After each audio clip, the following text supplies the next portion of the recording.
Welcome to Dub Nation, your hub for everything Utah Warriors of Major League Rugby. I'm Jarom Jordan alongside Banksy. Hey, the Rugby Network tweeted out asking to name the most beautiful rugby pitch in the world.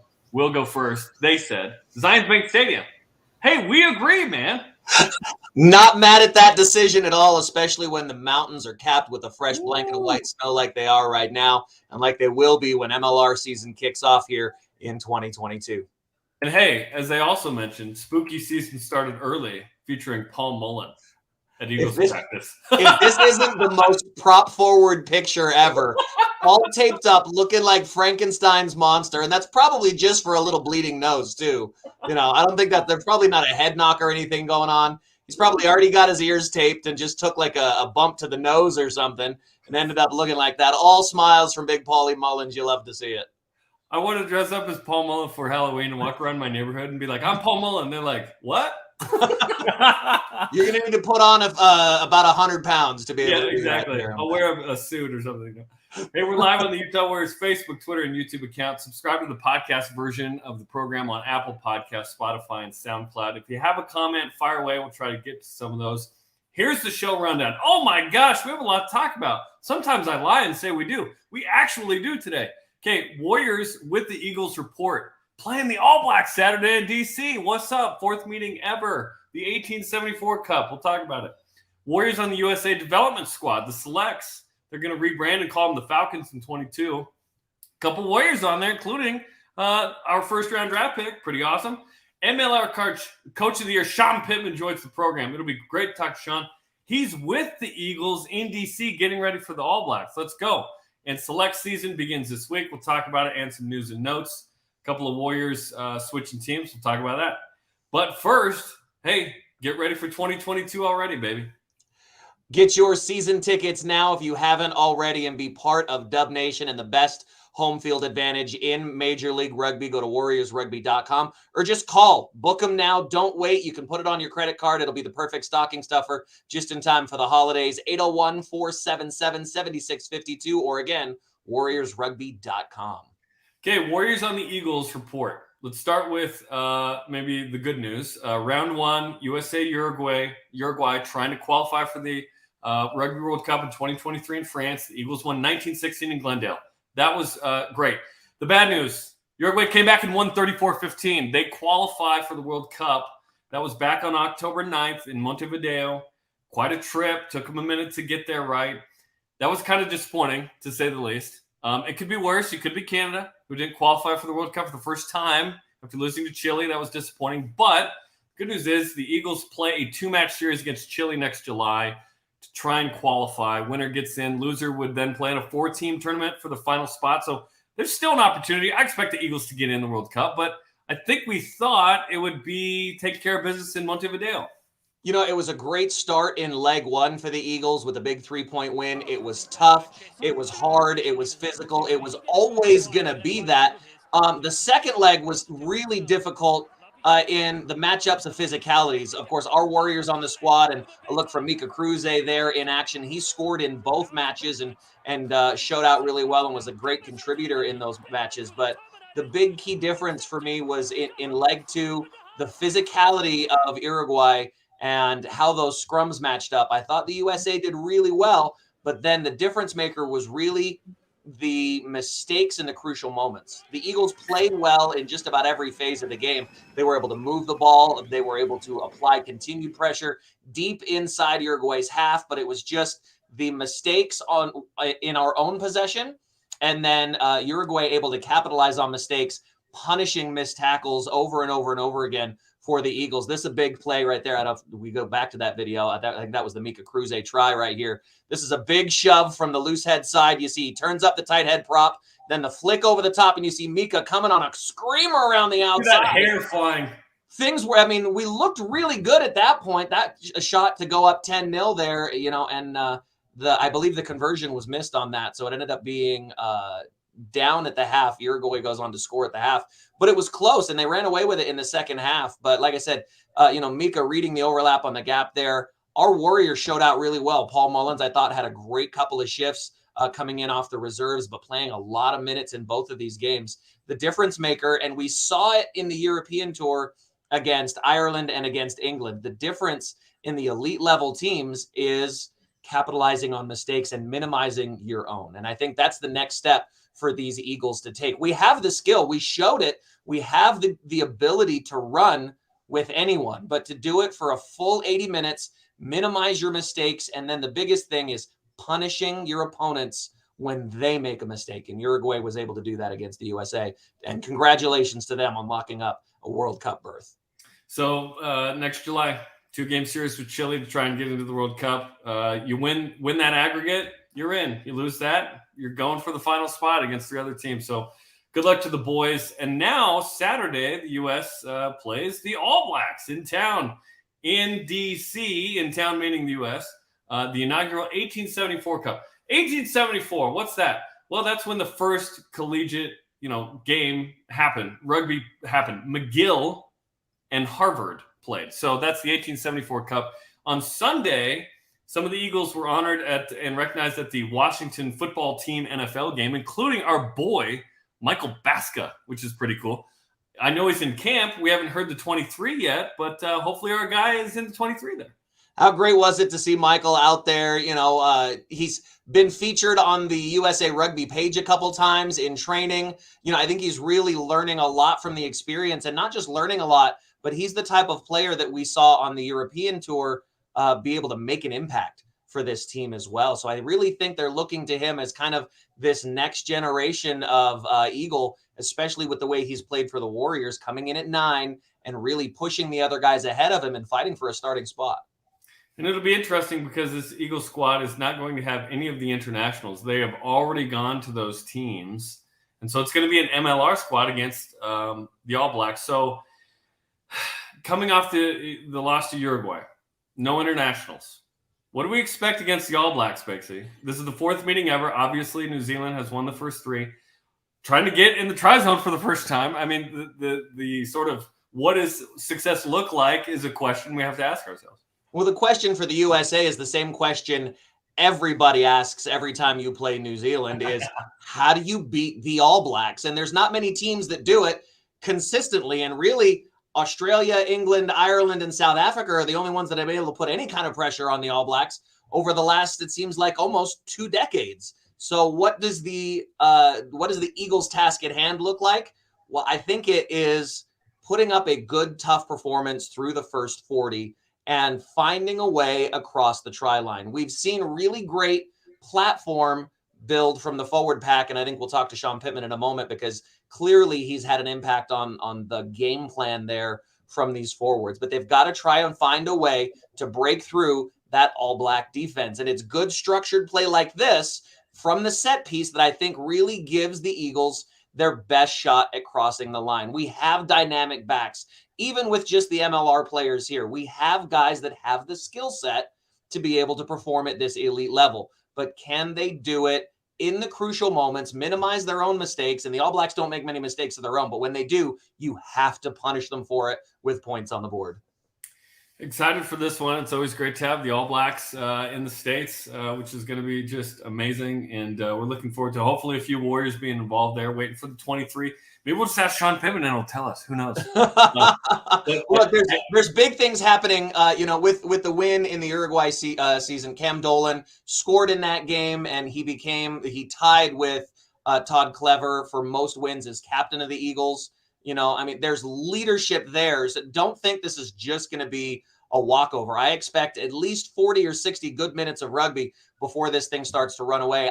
I want to be optimistic, but I think in the end, the All Blacks too much for the Eagles to handle.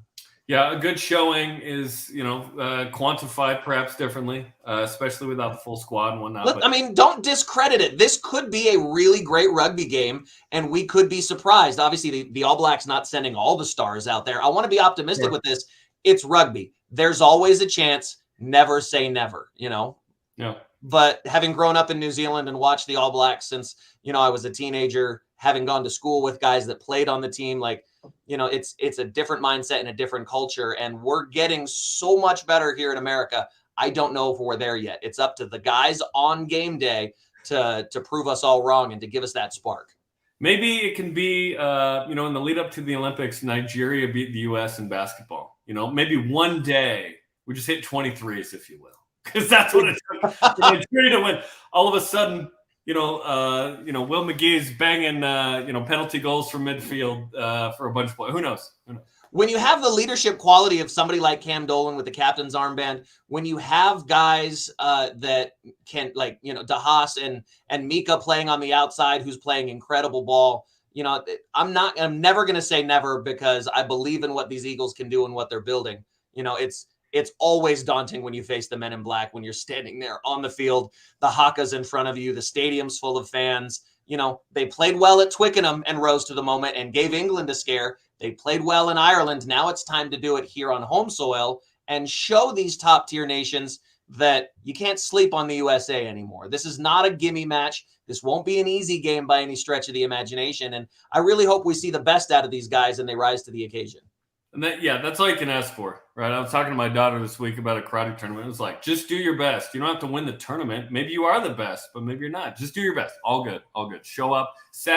Coming up this weekend in DC, All Blacks and Eagles is going to be fun.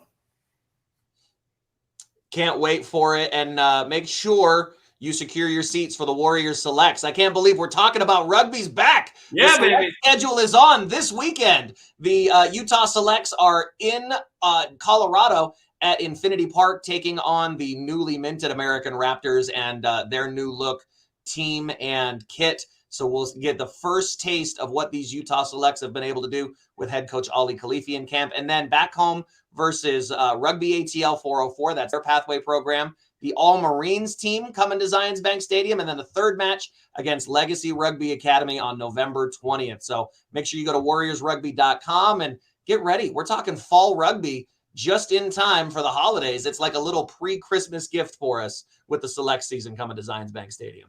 Love it. And we'll talk about it again coming up in just a bit. Okay, Warriors on the USA development squad, sort of the second team, the younger team, right? The Falcons, they're going to rebrand. America's Pacific Challenge is the tournament they're going to play in.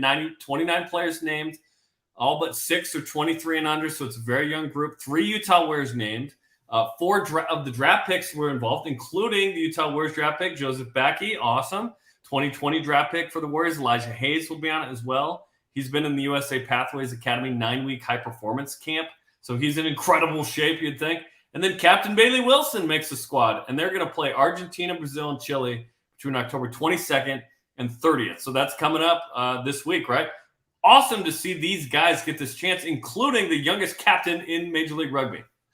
Bailey Wilson has played amazing rugby, and he did in every single match all last season for the Utah Warriors. So great to see him get the call up and be able to play with some other great talents in there, not just the up and coming talent that we have on the Warriors roster with our like Backey and some of our other draft picks like Elijah, but some premier MLR talent from all over the league, guys like Ben Mitchell and former Warrior Nolan Tuamoheloa, who's in that squad. There's a lot of talent on that team. So the future looks really bright for USA as they continue to develop these players.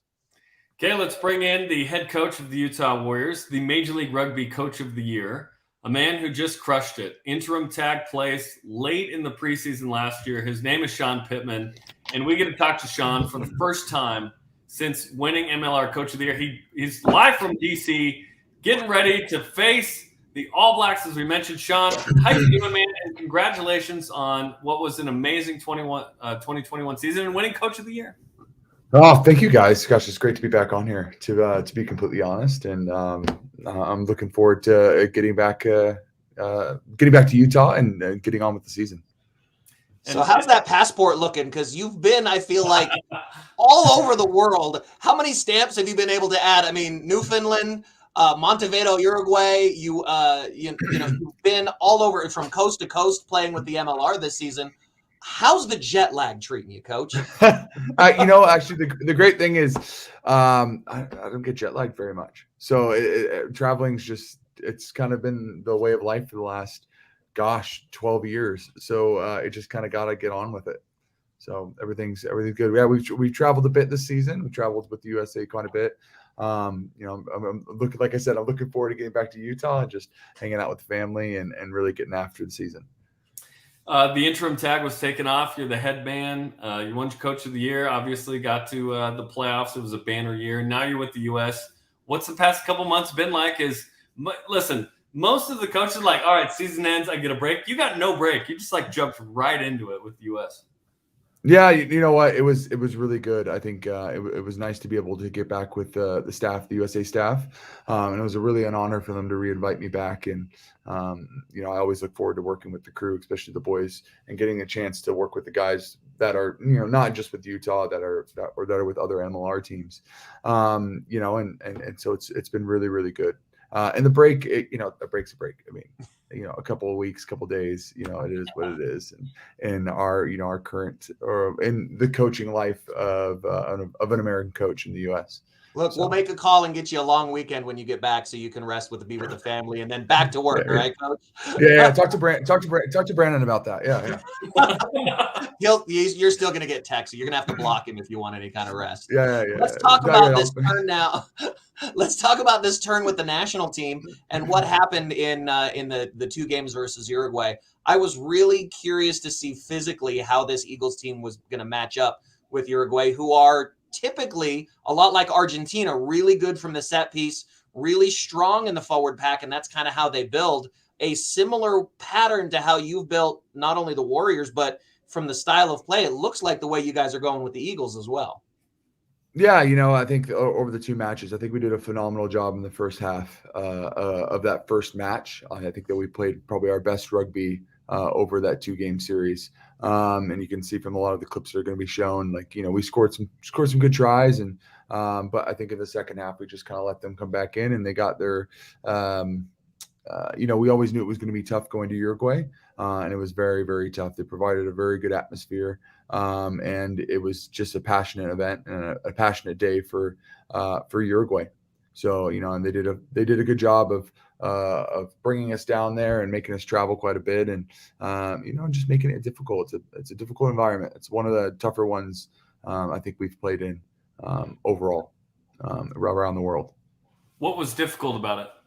Well, just a lot of fans there. It was a really big day for them, and the stadium was packed, and just the environment was booming.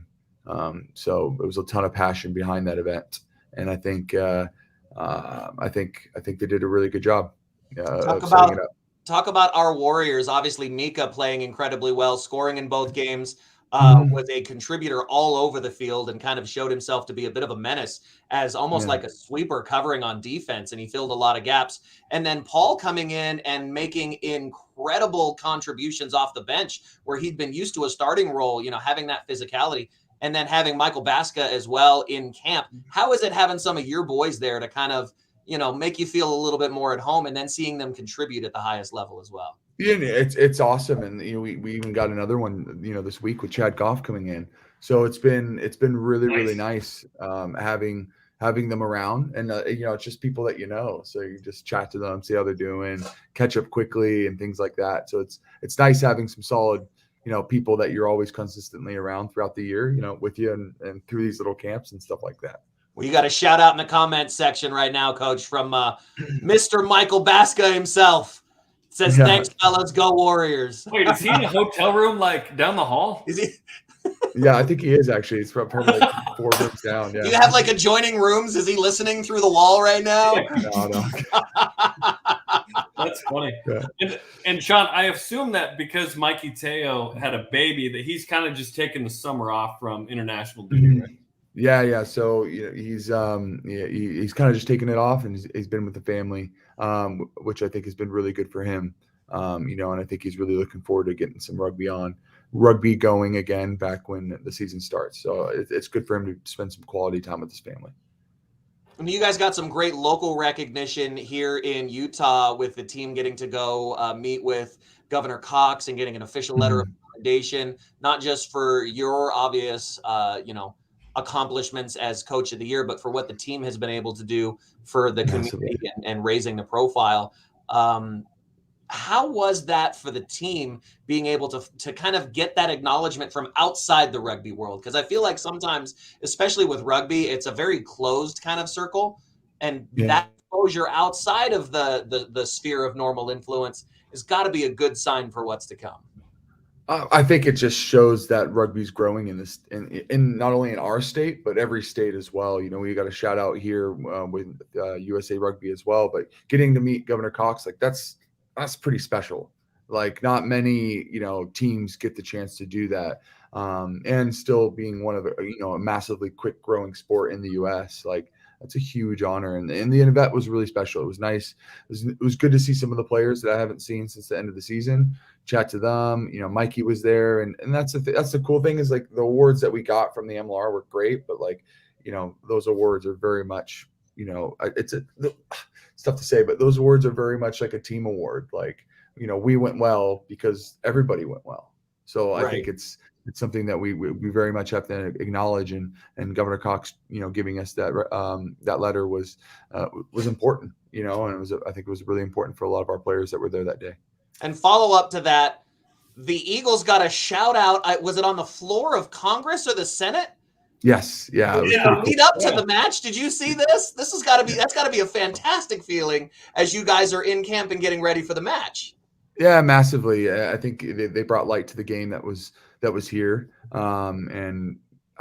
It's nice to see that recognition happening in our sport. I mean, where it's just, it comes in dime a dozen with other sports. And now, we're getting some, light shined on us, which will hopefully grow the game. It'll be awesome. I can just imagine some dude or, woman watching C-SPAN going, huh? Yeah. now they know that there's a game. They know the All Blacks are in the U.S. That's great. I want to go back to the trip to Newfoundland. It's one of the weirdest places on the planet, Shawn, because they're half an hour off. Was that weird logistically for your watch? It wasn't. It was just weird, giving a call to my my wife's wife, to Sarah, and the girls, and catching up with them. So it was kind of like what time is it there? Wait, it's not 3 hours. It's and you're just like, oh, what time's bedtime? And you're like, oh shoot, like yeah. So you're just it was strange. It was a really cool place. It was a gorgeous place to go. But Canada took us there for a reason, and it was a difficult place to play, especially with the weather and the conditions, with the gusty winds, and so they did a good job as well in that venue and picking it to win that game. Let's shout out a couple of these guys. We mentioned them before. Some of these USA Selects call-ups for Backy, Hayes, and of course Cap making the squad there as well. What do you hope to see out of those guys from that camp as they play with the newly dubbed U.S. Falcons? I'm really excited, especially for Backy, like coming in from a collegiate atmosphere, coming to us, getting drafted, and then instantly getting select. That kind of just shows that, he's done a good job of marketing himself, and as well as he's coming to our environment, which is going to be really good for him in his development in the future. And then Elijah, being with the academy over the last, 10 weeks, I think he's improved massively. I watched a game that he played in against the 404, and he did a phenomenal job. And then finally having Bailey join the squad is, especially, everybody, he's the captain, but he's such a young guy, and that it just shows that he's taking the progressions or the steps that will put him in a really good spot, hopefully in contention for the Eagles in the next couple of years. Yeah, Eagle eligible guy, which is super exciting. Former U20 captain, which is awesome. Mm-hmm. Michael Omoro, by the way, says, congratulations to Shawn for an amazing year at the Warriors. Can't wait for the 2022 season. He is undoubtedly the number one Utah Warrior fan. Like, he has more jerseys than the equipment manager. I kid you not. He's the man. He is the man. He's such a good guy. He's great. Okay, what's next with the offseason? I mean, obviously, we'll talk about the All Blacks game here in a second, but what's next with the schedule, signings? The selects are about to play this weekend.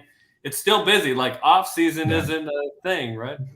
No, not at all. I mean, you just plan for the next season. It's just constantly just rotating around, we're pretty close to finalizing our roster and having it completed, which is going to be nice, especially start to announce some of the new signings that we have, and the people that are staying on for, longer periods with new contracts. So I'm really excited about that. And, keeping, our majority group together is, massively important to me. And I think Brandon's done a phenomenal job of keeping that group together, as well as, so we've been signing players, doing that, scouting for the selects. The selects have come in, Ollie's taking control of that, and kind of, we're just waiting on the final details for the exact schedule for when the season. We know when the season starts. We know it's going to end, but we just don't know which games we're going to play yet. So we're going through a couple renditions of that schedule to kind of work it out just perfectly for us, and hopefully we can end up with some really good extended periods of play with some good breaks in between. So that's what we're aiming for right now. And training wise, most of our players will get back in December, January, and we'll start like domestic guys training early, and the internationals to come in as we go in January.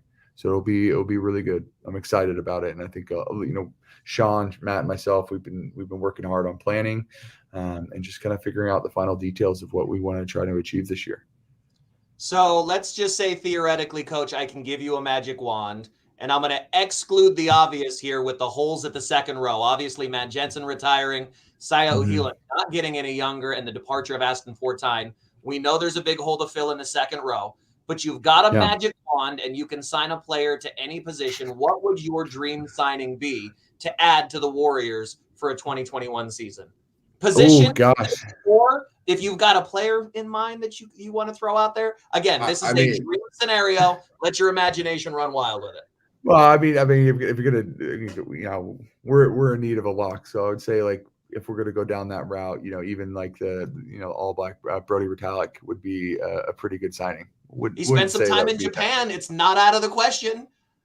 Yeah, Stranger things have happened, right? Maybe post World Cup. Maybe post World Cup. Yeah. See what happens. Okay, let's talk about the matchup with the All Blacks. Certainly an amazing opportunity to play them. We were talking about it's the Major League Rugby, Eagles, if you will. In this one, you mentioned Chad Goff joined camp. Michael Baska's there. Mika, Mullen, so well represented. What's the task like this week of preparing for a game that, yes, is an exhibition, but you also want to kind of get the bad taste of the Uruguay out of your mouth? Yet it's the All Blacks, and you have to define success perhaps in a different way. Yeah. I mean, playing the All Blacks, they're one of, if not the best team in the world. Let's be completely honest. And they're one a couple weeks ago.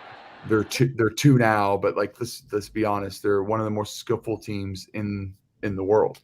They are the most skillful team in the world. So, putting a really good defensive and attacking plan together to provide us some opportunities to eliminate some tries and score some tries. I think that's something that we've put some detail on, especially with Stevie Bretts and stuff that he's done, and Rob, and especially the direction that Gary's taken the team. So I think we put some details in, and I think we'll be in a really positive and good spot to go for it and kind of see what happens from there. I think we can do some stuff, and hopefully we can shock them in some aspects of the game. It seems like there's been a pattern, or at least South Africa has figured out a pattern in how to take it to the All Blacks. Is there something in that game plan that you can go, I see some of that in our players, and something that we can mirror out of what they've been able to do in challenging the All Blacks over the last couple of years? Yeah, I think the big thing is if you look at South Africa, and even when they won the World Cup, they're such a physically dominating team, and they really they put wear and tear on individuals that run on them consistently. So over a length of a game, fatigue's going to set in, things like that. So they do a really good job of that. But as well as, they kick the ball really well. They play in the right areas. There's a lot of things that go into to beating the All Blacks. But, they're a difficult team to play against and prepare against. They do a lot of things very well. So we have to eliminate some of those aspects by holding onto the ball for longer periods of time, not kicking away possession as much, and looking for our opportunities to shoot our shot when we get our chance. Well, we look forward to the match coming up Saturday at FedEx Field, home of the Washington football team, USA Eagles, and the New Zealand All Blacks. Shawn, thanks for taking the time. Congrats on all the success. We're looking forward to a fun match Saturday, and can't wait to see you again at Zions Bank Stadium.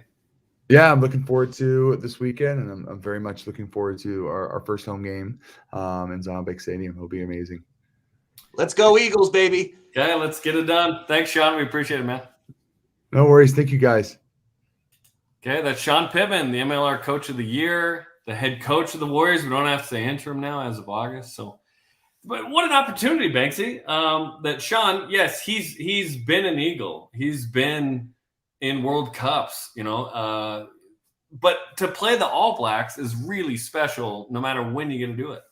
I mean, you're talking about a guy who's really kind of been made for this position if you're an Eagles fan, a guy that has played at those elite levels all over the world against some of these top teams in the world tournaments that he's played in, and has the experience as a player and now also as a coach in that top tier action in MLR and showing what he can do. So he's got the mind for it. He's got the X's and O's. It's just a matter of combining all of these things in those moments against a team that will punish every single mistake you make in the New Zealand All Blacks. I'm really expecting a good showing. Hopefully this match that we're watching here in Chicago in 2014 was a fantastic showing for USA Rugby. I think the way those boys played, especially through that first 30 minutes, was really fantastic. And I expect them to continue to build on that quality of play, having played at Twickenham against England, having played in Dublin against Ireland. I mean, you're talking the biggest stages for this Eagles team, and they continue to rise to the occasion. So hopefully we see more of that again. Shout out to the play-by-play that day, one Todd Harris, who lives in Ogden. Hey, how are you, Todd? BYU grad. So, yeah, I love Todd. He's great. Okay, we mentioned it, but let's talk about it again. The Utah Select season begins this week. 4 games, 1 road game, 3 home games. So at the American Raptors, as you mentioned, this is a kind of newly branded team out of Glendale, Colorado. And first road game for Coach Ali Khalifi and the boys. And then they come home for 3 straight weeks of home matches against Rugby ATL 404, All Marines, and Legacy Rugby Academy. So this is a younger, right? The selects are sort of the B side, the younger side, the development side that last year, I dare say the Warriors did a better job than any other team in Major League Rugby of developing some young guys who got a bunch of run. Danny Christensen, James Vaifale, Thomas Tuaval, Lance Williams was rehabbing. If you watch them, you're getting a taste of some of the guys who will play with the Major League Rugby team. You're going to see guys make the first team off of this select squad. That we found an absolute gem last year in Joe Mano. You mentioned James Vaifale, Logan Tongo, guys that not only have contributed to the Warriors team experience, but have now also gone on to represent different teams playing in sevens, guys that are getting some national attention that came specifically through this selects program. That first match is going to be tough. That American Raptors team is good. I got to see them play in Aspen, Colorado during the Aspen Rugger Fest. Where the beer flows like wine? This is a big, physical, fast team, and they've been playing rugby together for twice as long as any other team in these MLR developmental sides. So they're going to have more chemistry, they're going to have more cohesion, and they're going to have just as good a coaching as anything that we're seeing at the MLR level. And they've got some incredible athletes on that team. So it's going to be a really tough match to open up for this select side. Vegas has the Raptors by 3.5. I'm just kidding. I don't care. All right. Make that up. Yeah. News and notes. Logan Tonga, who you mentioned, former Washington State defensive end, won the Premier Rugby Sevens Championship with his team, and he was the tournament MVP. This was his first Sevens tournament ever. How about that?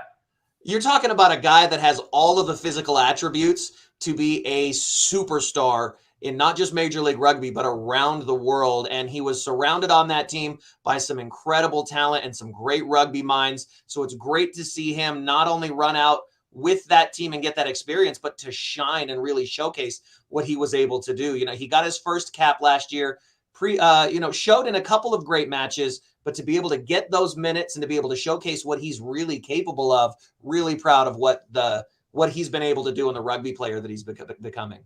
Yeah, listen, Perry Baker is passing the ball to Logan Tonga, too, on that team. So that's kind of fun. That's speed on speed right there. I mean, Speed Stick's as good as it gets. He's been the captain of the 7 squad for a really long time. He's become an incredible player in his own right, not just relying on his speed anymore. You're talking about a guy that is the perfect mentor for an outside back or a back 3 player like Logan Tonga.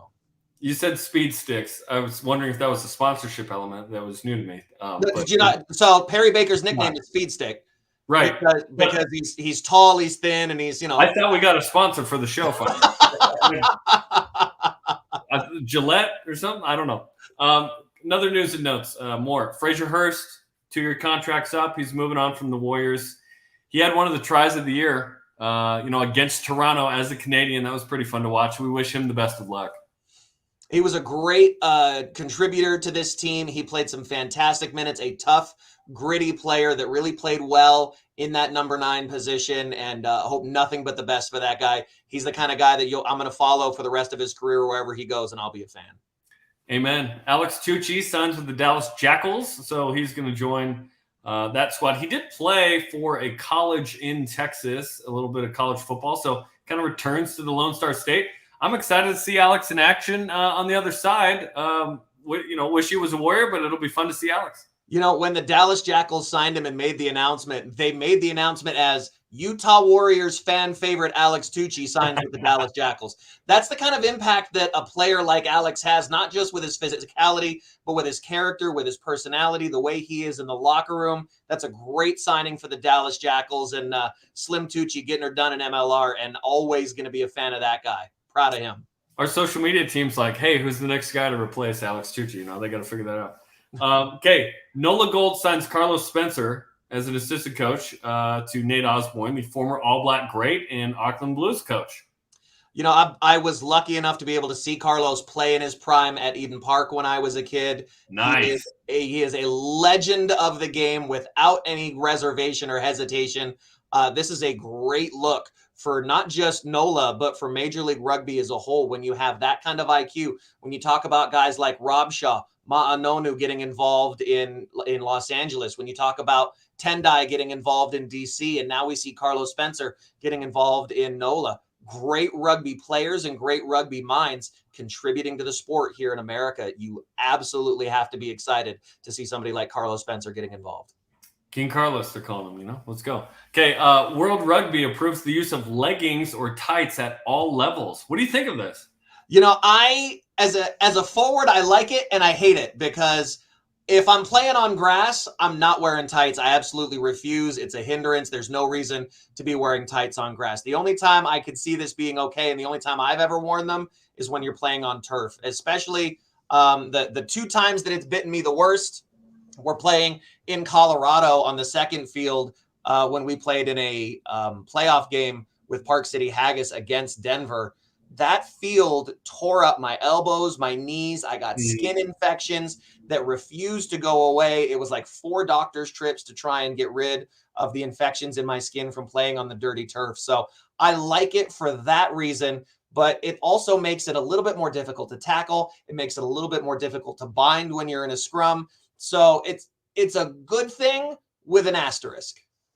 I feel you. Okay. And then and with Zions Bank Stadium being turf, I imagine a lot of the guys may look at that as an option, right? I mean, we saw a lot of guys wear the tape over their knees and their elbows that you see a lot of NFL players use playing on turf. So I think we're going to see a lot of, especially our backline players, wearing tights. One, when it's cold for a warmth factor, those compression tights definitely help with that. And then, a maybe slight advantage when you're talking about going into contact as an outside back. Yeah, and we wear tights for every broadcast, just so everyone knows in the booth. So we have been approved for this the whole time. And then finally, don't USA judge my Rugby, spanks, all right? Yeah, it's a personal choice. USA Rugby has applied officially and publicly to host the Rugby Men's World Cup in 27 or 31 and the 29 Women's World Cup. It would be awesome to get one of these or both.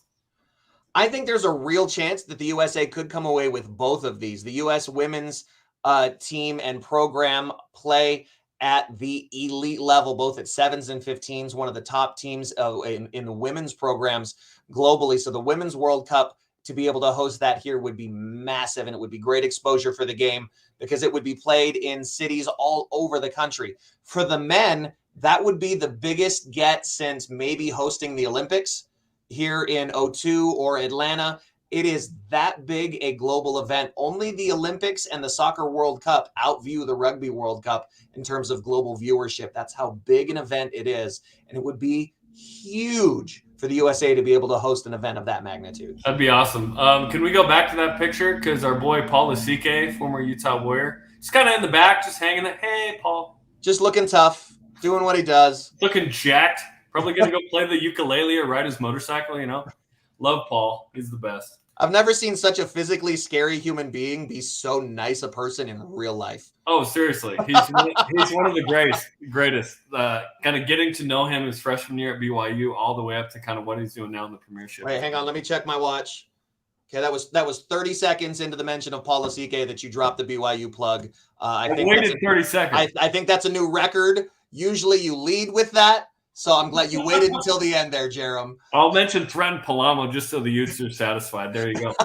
Okay. Threaten's had a great season playing in DC. And he just re-signed. So he's going to stay with me. Look, he's a great asset in their midfield. Shouts out, Threats. I see you, bud. I was hoping he'd come to Utah, honestly. I thought that'd be fun. But which, by the way, so Shawn Pittman, we learned a lot there. Talked about Chad Goff gets into camp, invited. That's awesome. And then the fact that the schedule is almost here. We're a couple weeks out, I'm told. And then some signings hopefully announced here soon, maybe November, December. So it's an exciting time, man. And there's a lot going on with Utah Selects, the USA Selects, obviously what we mentioned with the All Blacks. It's a beautiful – listen, it's October 20th, but rugby is in season, baby. I think we have 8 or 9 different players in camps at the international level right now from the Utah Warriors. That's got to feel great if you're this coaching staff and those guys going out and getting that experience. And then all of the news still to come. I mean, Coach Pittman said a lot without really saying anything. We've got signings coming up that he said are almost secure. We've got re-signings and contract renewals to see who's going to be here long-term. We've got a great core on this team, and we've got schedule announcements coming soon, which means you need to be ready, Dub Nation, to hit Zions Bank Stadium and be loud and support Warrior Nation as we get ready to go to battle for 2022. Your tickets are all available whenever, wherever, however you want to get them. All right, hit up warriorsrugby.com. Make sure you're there because there's exciting things coming down the pipe for this Utah Warriors Rugby Club. We just did a 45-minute show in October. I mean, there's so much going on, which is I could have talked for another 45 minutes with Coach Pittman. He's such a great dude. That's a top-shelf human being. And I love that Michael Baska literally down the hallway is commenting on Facebook about what's going on. Love you, Mikey. You're a stud. Proud of you, bud. Excited to see the 23. Hopefully we got, 3 or 4 Eagles in that, which could be awesome. Saturday afternoon, that game with the All Blacks will be fun to watch. The Selects coming up. So it's awesome. So best of luck to all the Warriors out there competing in different spots all over, like you mentioned. And we'll recap all of it in 2 weeks here on Dub Nation. We got you. Okay, that'll do it for us. 45-minute show, baby. We don't get paid to do it longer. We just want to talk more. There's lots going on. We just hang out. Like, the thing is, this is how we talk when the cameras are off. So doing it as a show, it feels great. I didn't even know this was live until 5 minutes. No, just kidding. Like and share this episode of Dub Nation. Follow the Utah Warriors on social media for the latest. For Shawn Pittman and Mike Gieselman and Glenn Grundy, who says, you guys rock. Thank you, Glenn. Warriors Nation, what's up? Mike Gieselman, Billy the producer, and Banksy. I'm Jarom Jordan. Go Warriors. Beat the All Blacks. Nah, just kidding. Score track.